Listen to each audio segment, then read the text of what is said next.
ఎవరైనా సరే మంత్రులు, ముఖ్యమంత్రులు ఎవరైనా సరే సింగరేణి జీవితాలతో ఆడుకునే ఎవరైనా సరే మాకు శత్రువులే. ఈ సింగరేణి కార్మికులతో వాళ్ళ జీవితాలతో పణంగా పెట్టే ఎవరైనా మాకు శత్రువులే. మాకు సింగరేణి ఆరాధ్యం, సింగరేణి గుడి, సింగరేణిలో ఉన్న ప్రతి కార్మికుడు మా రక్త సంబంధికులే. ఎందుకంటే వాళ్ళ పేరుతో ఇవాళ నేను ఒక ఎమ్మెల్యే గెలిచాను.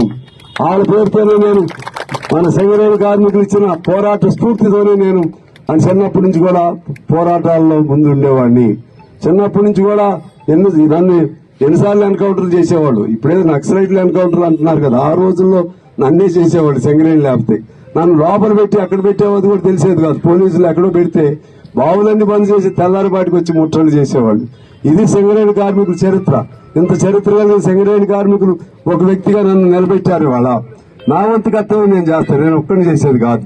అందరం కలుద్దాం, భవిష్యత్తు మార్గం నిర్దేశించుకుందాం, రూపొందించుకుందాం, సింగరేణిని ముందుకు తీసుకెళ్దాం.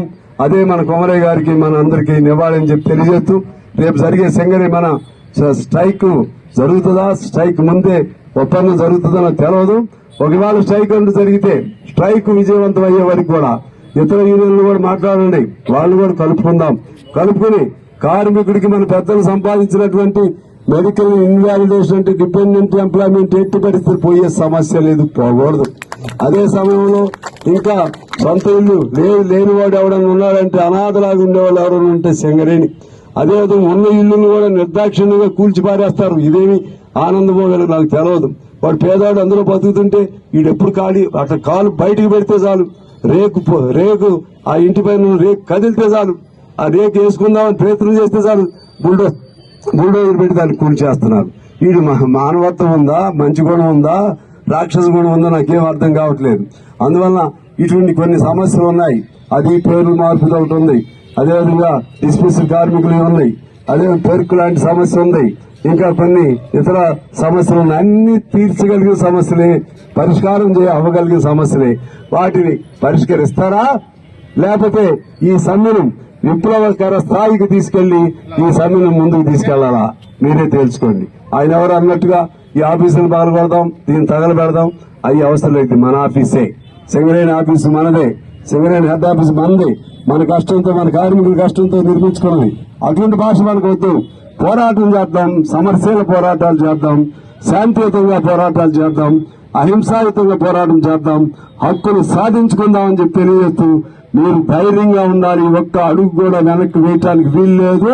ఎన్ని ఇబ్బందులు వచ్చినా, ఎన్ని మనస్పర్ధలు ఉన్నా సరే జెండా పట్టి రోడ్డు మీదకి వచ్చామంటే ఎర్ర జెండా బిడ్డలం మనందరం చెప్పి తెలియజేస్తూ, మీ అందరికీ మరొకసారి హృదయపూర్వక నమస్కారం చెప్పి, ఉన్న మేరకు దాన్ని ఏదో బంగారు బాతు ఉంటుంది చూసారా, బంగారు బాతు గోడుగుడ్లన్నీ ఒకసారి మింగేద్దాం అన్నట్టుగా, బంగారు బాతు గుడ్లన్నీ ఒకసారి మింగేద్దాం అన్నట్టుగా దొరికిన మేరకు సింగరేణిని తినేసి, సింగరేణి దొరికిన సంపద మొత్తం ఒకసారి లాగేసేసి సింగరేణికి నష్టాలు వచ్చేది నడవదని క్లోజ్ చేద్దామని కుట్రలు జరుగుతూ ఉన్నాయి. నేను మొన్న చూశాను, 40 తర్వాత సింగరేణి ఉండదని లెక్కలు చెప్తున్నారు నాకు. 40 అంటే ఎప్పుడు? ఈ తారీఖు ఏ తారీఖు? 26. అంటే ఇంక 14 ఏళ్ళు ద్వారా సింగరేణి ఉండదా?